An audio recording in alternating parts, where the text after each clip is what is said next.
Meanwhile, News Limited needs to do some work on the kind of editorial judgment that produced this story on its Western Australian website.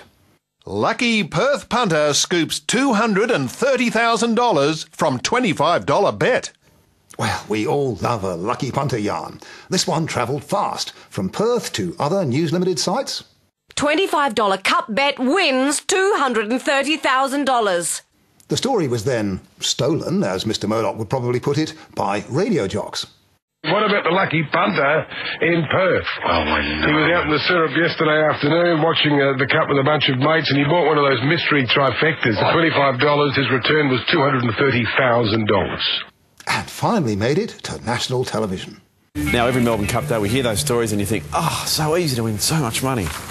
Happened again today. A mystery chap, known only as Joe. So easy to win so much placed money. a mystery trifecta, cost him $25, and he won $230,000. So, who was the lucky punter known only as Joe?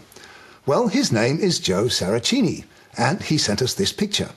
Does it remind you of anyone? That's right. And then they pulled out a gun and just went, boom.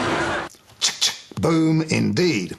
Back in May, Claire Werbeloff told A Current Affair, It was a joke and I was just having fun with the media. And last week, Joe Saracini told Media Watch, I'm also a big joker, and I love giving people a laugh.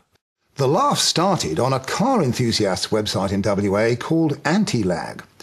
Joe, who helps run the site, puts up a phony Melbourne Cup story every year, he says.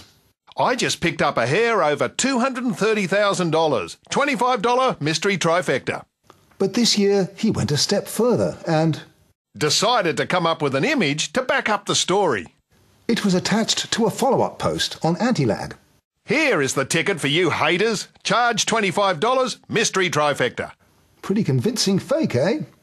Perth Now certainly thought so when Joe attached it to an email about his amazing win. See attached scan of my ticket. I plan on giving $30,000 of it to charity and using the other $200,000 to put towards the purchase of my first property. Perth Now's Bruce Butler, the deputy editor no less, was back to Joe within minutes. Mate, good on you. You happy to talk to us? Give me a ring. Joe didn't ring, he emailed back, modestly. It was more a fact of, if you do have a story about winnings in the Melb Cup, just give it a mention. I don't want my face in there.